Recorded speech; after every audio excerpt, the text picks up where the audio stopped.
Yeah, sure, camping's cool. But you ever want to just get away from people? What if you could do both?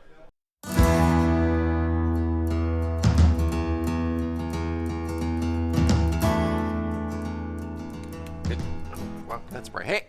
Hey, everybody. Josh RV Nerd here at Bish's RV. Clicking buttons, getting blinded by the light, revved up like a deuce, another runner in the night. Taking a look at another Nash floor plan by Northwood that I haven't had the good fortune to put my hands on before.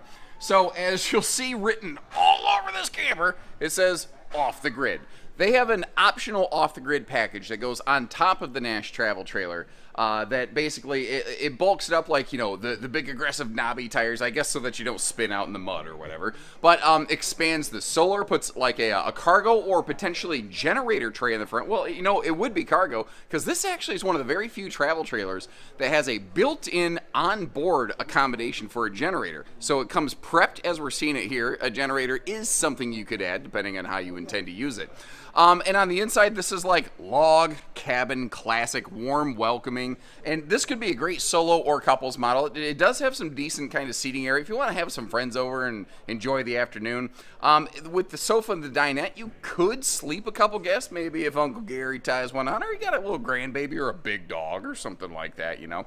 But this is just like classic, down-to-earth, grassroots kind of camping right here, but with a really heavy-duty shell around it. Like the suspension on this, if you glance at it, yes, it's a leaf spring suspension, but it has a big heavy-duty Dexter shock dampener in between the tires, and it also has shocks on the suspension to soak up a lot of that, you know, off the road. Like if you start getting off pavement, and even if you just go down many of our highways in our country, like stuff gets a little bit rough, this is made to be able to soak that stuff up. This is made to be able to go down the road, have a lot of peace of mind, not worry about what rattles loose when you get there. But it's got a couple things in the floor plan I think a lot of people may not necessarily prefer. I'm going to try to show you the good with the bad, and let's get started, and you let me know what you like and dislike about this one.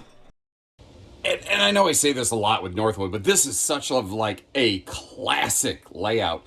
And I love it because it takes me back. It's sort of like the best music you've ever heard. It was the music that you listened to in high school, right? I don't care when you were born. The music that you listened to in high school will sing to you like nothing else. And when I was knee-high to a grasshopper, well, this is just kind of what camping looked like, so I like it. It speaks to me a lot. Now, it's the Arctic Fox series and their cousins ORV. They're each a step more modern. This is very much intentionally just a classic, like I said, almost grassroots camping kind of effort right here. Very traditional floor plan. I will say though, like you see, oh, it's jackknife sofa. Like, it's thicker, it's better, it's higher density. Everything in this is material premium. Again, from the chassis up, everything they do is built like saying what's a better quality material first and what can we do after that. Now you see you do have centralized air here if you do have a generator or some kind of park hookups. The thing with Nash though is it's made more about going out and having an experience. It's far, far less about like sitting down and watching TV. So it's very social. Like when you're sitting here on the sofa, it's very much focused on like who's playing what card games or what's going on with the weather or something like that, you know? Although they have done a little bit of modernizing, like you see that over there on the right-hand side of the upper cabinet, you see that is DVD, Bluetooth, stereo, all those things. And if you choose to add a TV, this is where it could go up here. What is nice, though, even though, like that, maybe you might say, oh, that's not a real ideal location. I think in the mainstream marketplace you'd agree, but this is made for a different person.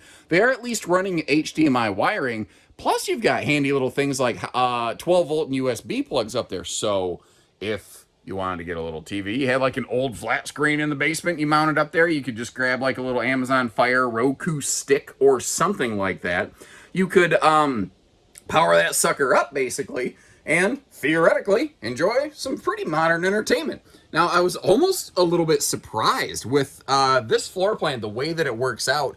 A second door direct to the bedroom, I didn't expect to see that. Something else that in the normal world, like it doesn't surprise me to find them on Northwoods now, but in the normal RV world, finding absolutely nothing except these big, like multi-speed, big XL, you know, both push and pull airflow vent fans. So In the living room and up here in the bedroom space, you can both push and pull air with these. So even if it's like, what if there's no breeze outside, but you're boondocking and you don't have an air conditioner? You can turn one fan to suck air in and one fan to push air out and constantly have like a 6 to 8 mile an hour breeze cruising through your camper. That is, I think that's a recipe for some really nice sleep in there. Now this is going to be a hiccup deal breaker, I think, for some folks. But that's the kind of stuff I want you to know. You deserve to know. That's a Camp Queen bed.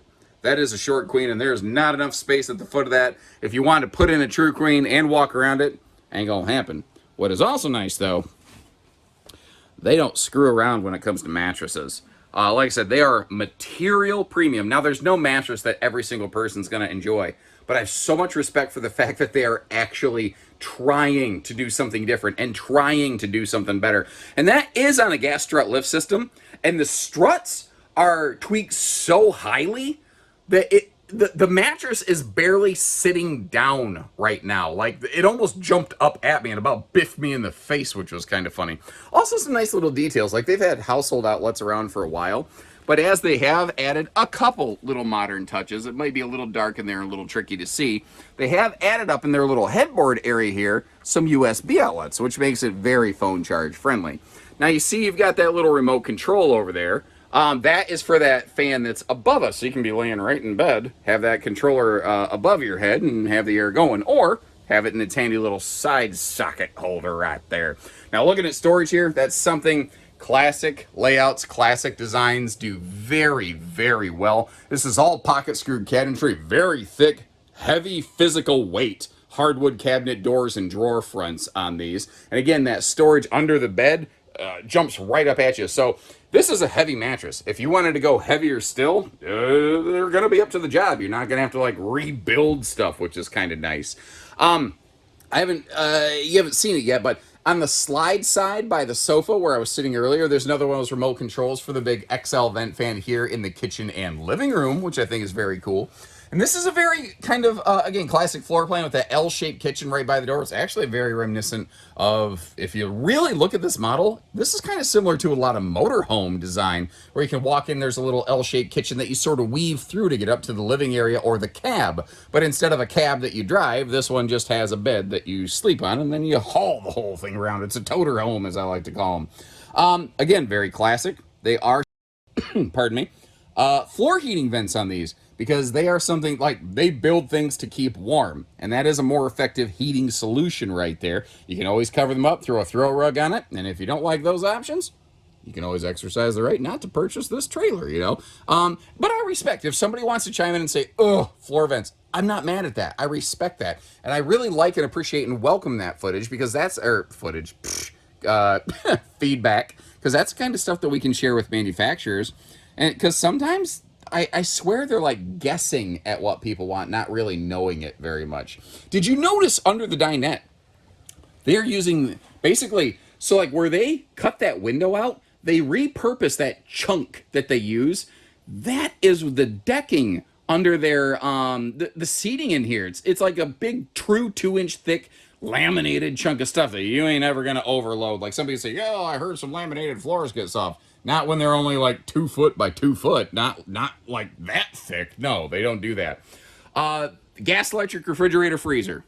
And I hope you like it, because that's all they offer. Could we, Bish's RV, theoretically do some kind of 12-volt upfit? Yeah, maybe. Yeah, that's possible. But from the factory, that's all they're currently doing here. The vaulted ceiling opens this right up. It is a traditional 6.5-foot sidewall, but the vault really does help quite a bit.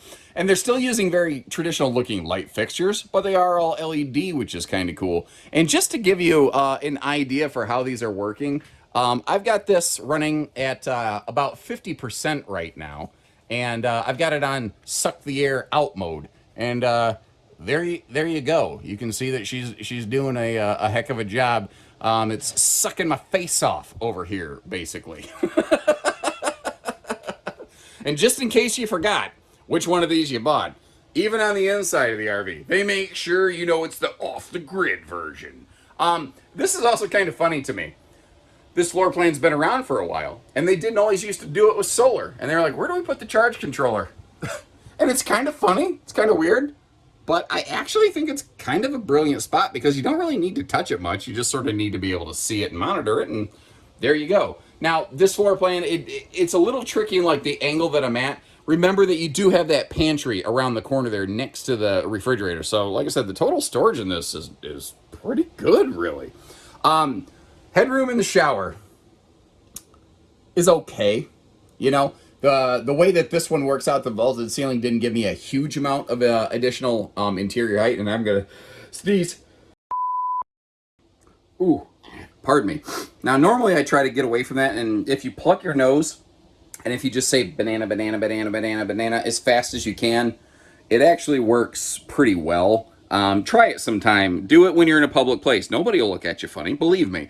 Bathroom over here. Porcelain foot flush stool. But boy, it is tight. It is tight on that left side, which is funny because like they give us this huge chunk of storage. I don't normally say this. I almost wish they would have sunken that back a little bit, especially for left-handed folks, just to give you a little bit extra space to be able to operate there. And then once again, even here in the bathroom, the Fajita Friday Fume Fighter. Now, if you stood up from the toilet and turned around, this is kind of what you look at. A little bit better look at the pantry doors closed up here, since you haven't seen those. And personally, I like this. I like the character. Even though it's like not flawless, like I like that it's real live wood. Well, obviously not live anymore, but you get the idea. It's real. It's got little knots and things in it. You can tell it's real. And with the slide close, looking at it in road mode here, one of the cool things about a lot of classic floor plans, they were far better at navigating the RV front to back when this slide is closed. That's something this does very well. Now, it is a privacy curtain, not a privacy door, but this is why. Because the slide actually punches in past the privacy wall right here. So they had to go with a curtain. But remember, you've always got that second entry door. But if you had to, you could basically just, crawl into bed. Of course, you could always just, use the other door as well. So as you can see, I'm actually recording this in a live display on one of my little traveling trips because, they don't have these around the Midwest. I have to go looking and hunting for these things. So I literally went 3 time zones away to get the footage for you here today. If nothing else, leave me a little note to say thanks for running around, nerd. Now, the off-the-grid package is optional. But boy, they sure want you to know it's on there. They're about every 2 square feet, you're going to see something that says off the grid on here, or that. I will say, though, I do like that OTG logo. That actually is pretty sweet looking. Now, part of that, and there's a lot of different aspects to it, but part of it is this elevated cargo tray right here. Whether you want to put just generic cargo box or something like that. And I would say generator, but as we mentioned earlier, you don't need to do that because this actually has accommodations for an onboard gen. Now, when you do go OTG, yeah, you know me, that will actually, you see how tall that bar that holds the propane tanks down is? That's because these go to dual 40-pound tanks. They go big, which is very, very cool. Now, you saw we have a good pass-through compartment up front right here. They also, something that you can't appreciate just by looking at this on this video, if you need to come see one of these and you need to actually put your hands on and just feel the solid thickness of this. So it's a full 1-inch laminated baggage door. Industry standards 1/2 inch, and 1/2 inch is good enough, but you can like twist it a little bit, and if you can twist it and it loses its shape, then it's probably over time not going to seal as well. So that's not something that you're really going to have to contend with as much here.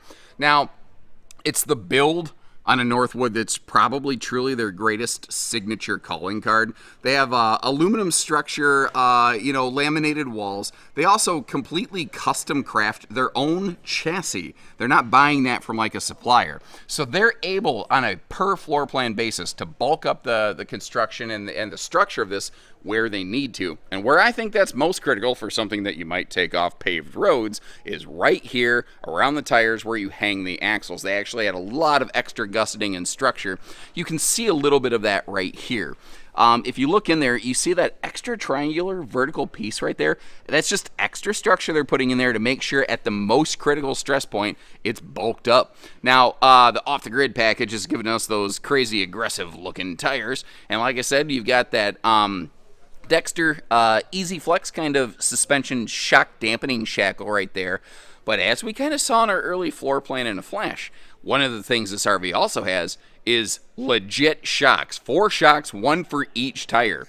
Now, if you are soaking up a lot of that, road chatter and stress going down the road or down a trail or something like that, then that means that there's far less stress being translated up into the walls, the structure, the cabinetry, and eventually the roof. And the roof, a lot of people don't think about it. Like, if you run over a speed bump or something, you think, oh, it just, like, all that violence happens at the ground level. It doesn't. Anything that's not absorbed by the tires and the suspension has to start getting, there's like a shockwave that actually rolls up the RV until it finally can't go anywhere, and that's the roof. And the roof actually gets some very violent stress as a result of road bumps. So by having better suspension, they're giving the roof more reprieve and basically allowing it to hold its shape better and stress the seals less, which means less worry about leaks. Now, also take note, look at the awning. It's got like a shrouded wrap on it so that while this RV is in storage, the awning material right at the base isn't getting baked by the sun. And it's darn close to being a propanist, but this does qualify as a gas grill cooker hooker because it does still come off the side over here. Now, once again, we are right up close and personal with this thing, so I'm going to have to do a little camera movie magic and squeeze my fat butt between the tire and that hitch over there. So as we're looking up past that extra off-the-grid floodlight back here, let's take a look at the roof construction, and I'll slide through here. Obviously very walkable, and the off-the-grid package maintains the factory standard 45-watt battery solar tender, but adds an additional 175-watt ZAMP panel. Now the thing is, no matter how you get this, it comes with a 40 amp charge controller. So if you want to expand further than that, you still could, or you can give us a call and that's something that we could help assist you with over here. And like I said, factory gen prep is something generic, non-toy hauler travel trailer. I don't know if I'd call this generic, but you get the idea. Non-toy hauler travel trailers just simply, typically do not offer. Now, again, I'm kind of packed in here a little bit in this show display space, so I can't get you the best look at everything. But squeezing over here, I did notice we've got a little bonus storage galore that I wasn't otherwise able to show you. Thankfully, I brought my keys with me, and I can get us in here. Now, little dark, hold on. Boom, there we go. Once again, we've got the technology. So, just very classic, actually, space under the sofa. You could theoretically access this from inside since that's a jackknife, but it's also kind of cool that they give you some outside storage access there. And this is neat over here because that the cabinet in the slide would have been a little bit, too deep. Like you'd have to go armpit deep to try to reach in there. They gave you a portion of it outside, so the inside is like very natural and organic for how far you reach, and then this is out here. Then there's these extra little details I love on the Northwoods. The extra little plate they put around these little latches right here so that when this gets all screwed together, it doesn't squeeze too hard and crimp and compress the door. Because again, if the door loses its shape, it's not going to seal properly. And this is crazy. Like, you can literally feel an air gust, an air push when you do this because it is sealing so well. So also keep in mind, if you don't need all that crazy off-the-grid kind of stuff and you want something kind of tuned a little bit more to that sort of executive hanging out in the parks kind of feel, take a look at an Arctic Fox, and wouldn't you know it, I happen to have a bunch of videos on those. Those are the sister to the Nashes that we've looked at here. They're wide body, a little bit less of that crazy off-the-grid kind of stuff, but big, heavy-duty build features. So whatever kind of camping you're looking for, we got it, Short of that, check the link in the video description to see where we have one of these parked. This Northwood, this company, is made built in Oregon. So they don't necessarily have a lot of like production facilities, other places. You tend to find these only at our Western kind of stores. But that doesn't mean that we couldn't get one shipped to your front door. So when you're ready, we're ready. Take care, stay safe, have fun, and happy camping, everyone.